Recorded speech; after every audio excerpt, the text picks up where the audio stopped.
মায়ের মতো আপন কেহ নাই রে নাই। 10 মাস 10 দিন গর্ভে ধারণ করিয়া সকল দুঃখ একাই নিলেন মানিয়া। 10 মাস 10 দিন গর্ভে ধারণ করিয়া সকল দুঃখ একাই নিলেন মানিয়া। কত মানুষ দেখছি ভাই এই দুনিয়ায়, মায়ের মতো আপন কেহ নাই রে নাই। বুকের মানিক যদি কোথায় চলে যায়, চোখের জলে মায়ের বুকটা বেসে যায়। বুকের মানিক যদি কোথায় চলে যায়, চোখের জলে মায়ের বুকটা বেসে যায়। কত মানুষ দেখছি ভাই এই দুনিয়ায়, মায়ের মতো আপন কেহ নাই রে নাই। বিদেশেতে সন্তান যদি মারা যায়, সবার আগে আঘাত লাগে মায়ের কলিজায়।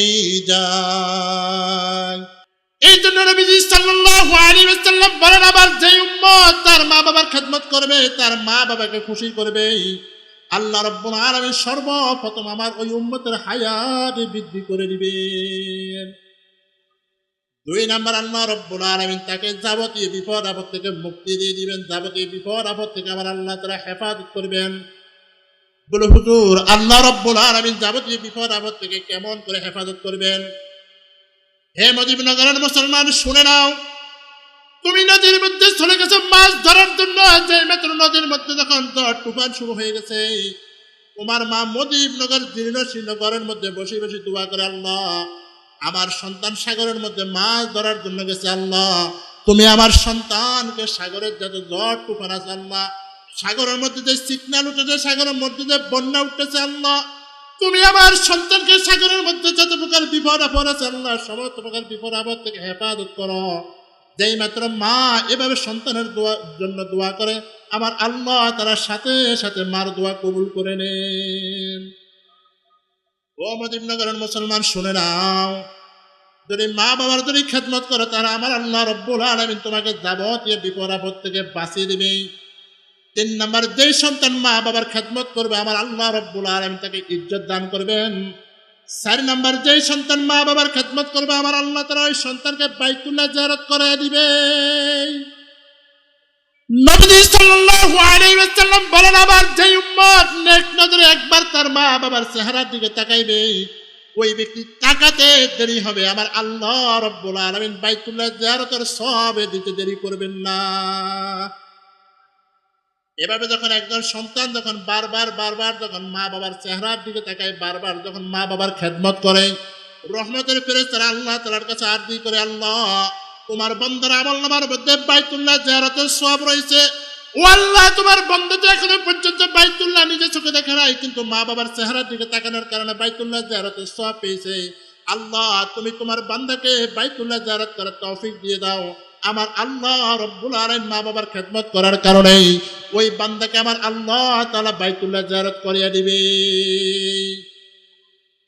5 নাম্বার, আল্লাহ রাব্বুল আলামিন মওতের সময় ফেরেশতার বহর পাঠাবেন। ফেরেশতার বহর, যে ব্যক্তির মা বাবার খেদমত করবে, আমার আল্লাহ রাব্বুল আলামিন তার মওতের সময় একটি ফেরেশতার বহর পাঠিয়ে দিবেন।